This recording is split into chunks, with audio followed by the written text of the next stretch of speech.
Hi everybody, it's a Simple Samurai, and I'm here to do a review of a saber that I recently received from Sabermach called the BlackBurn.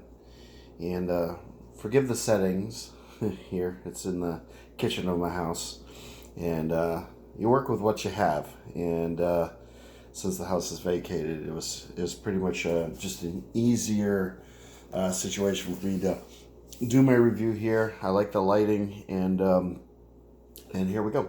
So I received this saber, I think it's probably been a couple weeks ago, and it has some special powder coating on it. They don't really offer the powder coating service, I think, yet for the BlackBurn. This was something they offered to me as sort of a test bed for a service that they are going to be offering. And I went with kind of a copper. They offer copper as a standard for I believe the Makaze as a service. I'm sure they will correct me as far as the services they offer, but you can go to their website and get the gist of what they do. I tried to get kind of a coppering with a little bit more of a reddish tint in it. I had seen the saber on Pinterest, and I liked it was kind of more of a reddish kind of copper, and I sent them a photo, and they emulated it pretty well. So I'm quite happy with what they did. So you can see they have a powder coating here, here, here, here, here, and here. And usually I think these come in kind of a bit of like a chrome finish, or at least it's a maybe aluminum. I'm not too sure because I don't have one. I have this one. The rest of the saber is a clean, pristine finish with a black anodization, I'm assuming. And I'm not too sure. I think, I don't know if there's options for the leather wrap, but this comes with a faux leather wrap. And mine is sort of a brown, and I can't really see it from there, but perhaps you can see it from here. And it's really, really quite nice. They do offer what's laser etching, and I always Arabesh, I think is what it's called. I'm sure I'll be corrected. I keep getting that wrong. I'm not the rather the laser etching is interesting, but I kind of wish that they had sort of had the etching kind of go all the way around the diameter of the hilt, but instead it's just kind of here, which is a little bit small, and it's a little bit innocuous. So, but it is what it is, and basically what this says is the name of the saber, which is, I named it Benevolence. I have their web page open, so let me just center this, and I'm going to read the details of what this saber comes with, because it's fully loaded with features. First of all, you need to know that the lead time is about 7 to 8 weeks, and that's, I think, I had read something from them that indicated that currently, because of the situations going on throughout the rest of the world for sabersmiths allocating parts, it's proving difficult. It's taking its wear and tear, but Sabermach, they do produce their sabers in house, and they make their own parts. So according to them, they're sort of independent from everything that's going on. But that has increased their lead time because they're obviously getting busier, because people need to get their fix. uh, and let's see, the length of the saber is almost 11 inches. The diameter is about 1.25 inches. And this saber comes with a 9-watt Tri-Cree LED and 16 colors, which is really cool. And I'll kind of, I mean, I know it's well lit in here, but I'll sort of show you the how to do the color switching. I did a video I think it was last week or last weekend, showing off the LED brightness and all the different colors. So if you can check out that video, that would be great. Let's see, what else do we need to know? It has a built-in 18650 lithium-ion 2.7 volt battery, which is nice. Recharge port, so it has in-hilt recharge. And the blade that came with is a 36-inch blade. One of the things I did with the 36-inch blade is they have this little, well, it's removed, but on the tip here they put a little a bit of a plastic wrap around it that sort of keeps the tip from flying off if anything happens during dueling. But I find it sort of unsightly, so I removed it per the suggestion of the team from Sabermach, and it's much better. The blade itself has a diffusing film in it, and it is sufficient for its purposes. I think it's kind of a medium thick wall, so you can do some mild dueling. Probably nothing too incredibly heavy, but it's sufficient for the task at hand. What else? We got a bunch of yada yada yada. Saber's made out of aluminum alloy, of course. It has 3 sound banks. I asked Sabermach if these fonts have names. They're all quite good. I like them. I like the second sound font the best. And it also has flash on clash, lock up, which works really well. An illuminated AV switch. Well, mine doesn't have an illuminated AV switch. At least I don't think it is. Let's see. No.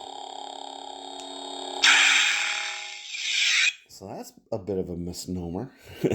Anyway. And what else do we have? That pretty much covers everything. So we shall close the laptop and go rogue. Alright. So let's see. What do we have here? We have, this is the pommel. And the pommel has a little bit of this micro knurling on it, which is quite lovely. I really like the pommel on this thing. It's unique, and I don't have any other sabers that have a pommel quite like this. Maybe you can see the speaker in there. Yeah. So the speaker is a little bit exposed, but it does provide a really decent quality throating, clean sound. You have a CoverTech wheel, which is for some reason on the top of the saber. I'm not quite sure why they did that. Traditionally, a CoverTech wheel will go opposite the side that has all the switches, but they chose to put it here. But it isn't too much of a hindrance, so that's nice. I haven't used it yet, but I am assuming it works just as most CoverTech wheels do. So you've got your in-hilt recharge port right there. You've got a switch.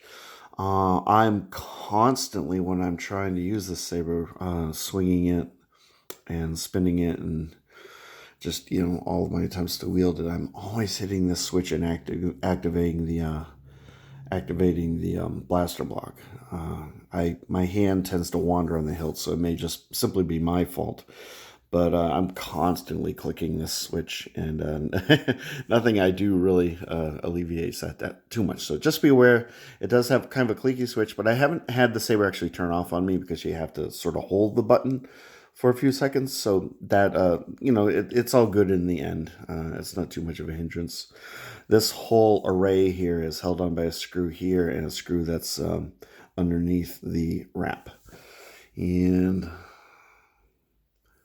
we've got a bit of a slanted emitter on here. This does take a 1-inch blade. I believe that's probably the LED retention screw, but this could also be the LED retention screw. I haven't taken the saber apart, nor do I intend on doing that because I don't see a need to. It could very well be the LEDs might be held in place by 2 screws. Again, Sabermach will probably see this video and elaborate. And this is your blade retention screw.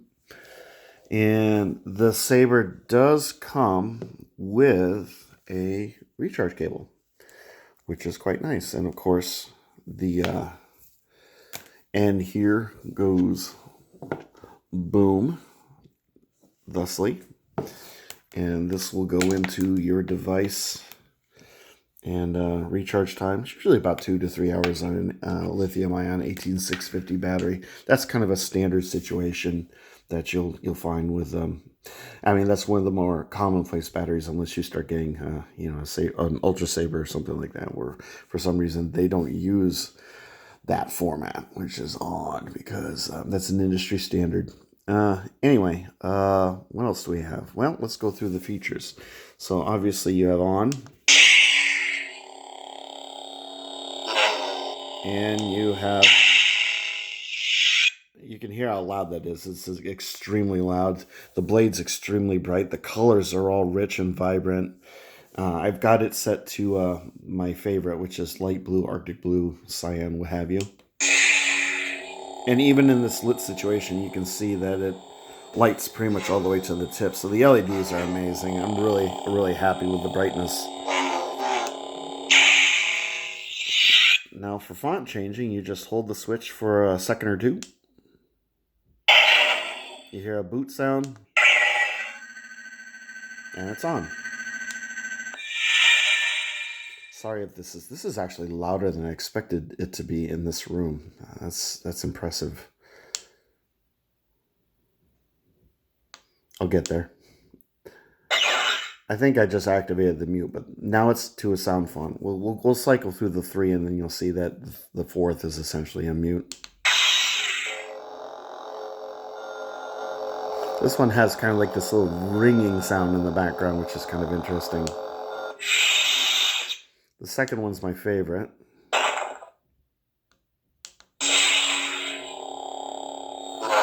Very throaty, and I love whatever you call it, the opposite of ignition. Has that lingering quality with a snap. I really like that. And then this one, it's kind of like an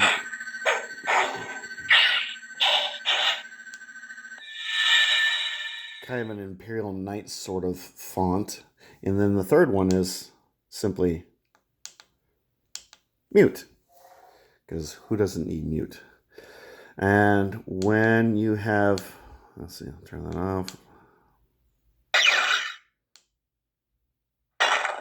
When you have the saber on, if you double click it, if you hit it once while the saber's on, you get your blaster block. If you double tap it, you get your lockup.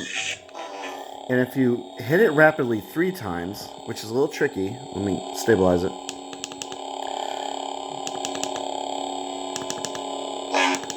You have to do it really quick.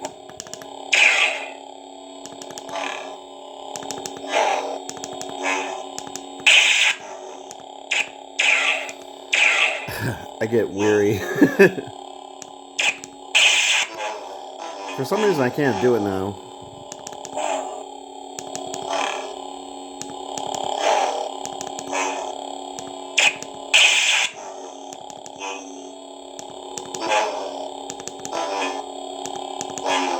So I'll just leave it there. So you get the gist. It's 3 really quick taps, and it's kind of wearying for me for some reason. So that's pretty much it for the features in a nutshell. You have your requisite swings, your clashes, lockup sound. Here's the lockup sound for this font, which I particularly enjoy. I'm gonna put my hand in here to muffle it a bit because it's insanely loud.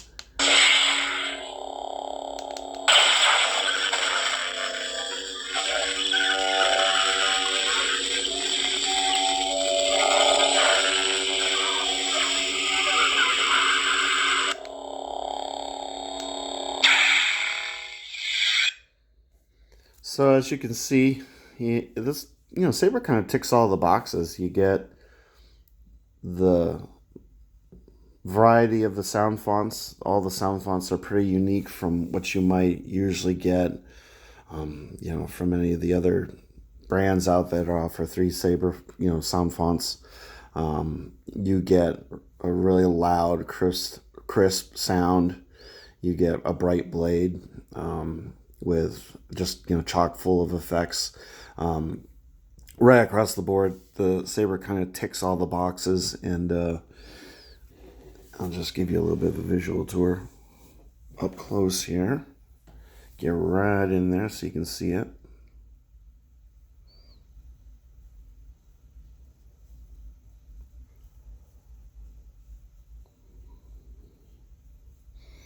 I'm a big fan of leather wrap faux or otherwise on a Saber. And there's no edges that are just kind of hanging off that might, be a concern. You don't want the wrap to be coming undone.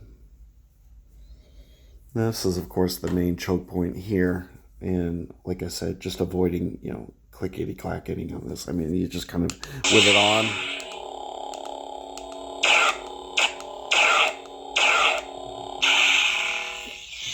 Sometimes you'll be getting a little bit of that action, but that's probably just me. I have really big hands.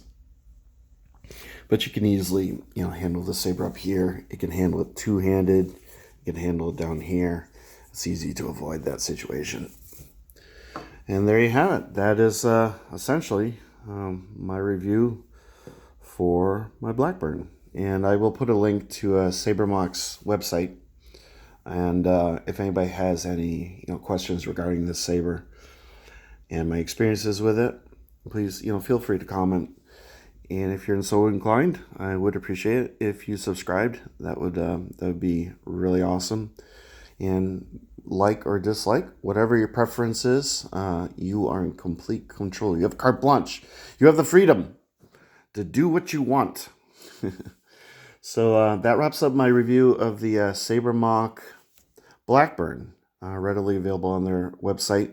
And kind of a story, that goes with this particular saber is this is a hilt that they were offering, I think, in Singapore, where this company originates.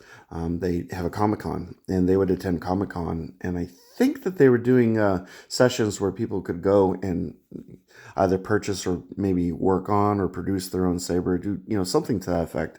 And I kept seeing this particular hilt model offered, and then once I saw it available on their website, it's kind of marketed as a Comic-Con 2019 exclusive. I knew I had to get one, and then I ended up talking to Sabermach, and that's when they talked to me about doing the powder coating and the laser etching and that, and that's why I have sort of this custom version of my particular BlackBurn, aka Benevolence, and their customer service is phenomenal. What more can I say? They produce some really top notch material.